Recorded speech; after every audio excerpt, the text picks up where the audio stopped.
আসসালামু আলাইকুম। এই ভিডিওটা তাদের জন্য যারা ঘরে বসে থেকে অল্প পুঁজিতে বেশি বেশি লাভজনক ব্যবসা করতে চাচ্ছেন এবং কোনো উপায় পাচ্ছেন না, কোনো সহযোগী এবং হেল্প পাচ্ছেন না, শুধু তাদের জন্য একান্ত এই ভিডিওটা করা। অনেক আমার প্রিয় বোনরা বলছিল যে ঘরে বসে থেকে ব্যবসার একটা টিপস দেওয়ার জন্য।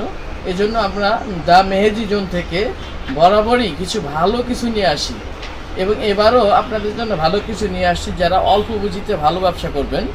যেমন দেখা যায় কি বিশ্বাসযোগ্য কোনো প্রতিষ্ঠান পাচ্ছেন না এবং অনলাইন প্ল্যাটফর্মটা কিন্তু বিশ্বাসের জায়গা না, মূলত অবিশ্বাসের। তারপরও আমরা নতুন একটা পেজ নিয়ে আসি আপনাদের বিশ্বাস অর্জন করার জন্য, দ্য মেহেদি জোন। অবশ্যই আমাদের কালেকশনগুলো ঘুরে দেখবেন এবং নিত্য নতুন ডিজাইন আসবে এবং এটার প্রতি সপ্তাহে আপডেট দেওয়া থাকবে। আপনারা কালেকশনগুলো ঘুরে দেখবেন, যদি ভালো লাগে অবশ্যই নক দিবেন যাতে আপনারা ঘরে বসে থেকে এবং লাভজনক ব্যবসা করতে পারেন। ভালো থাকবেন। আসসালামু আলাইকুম।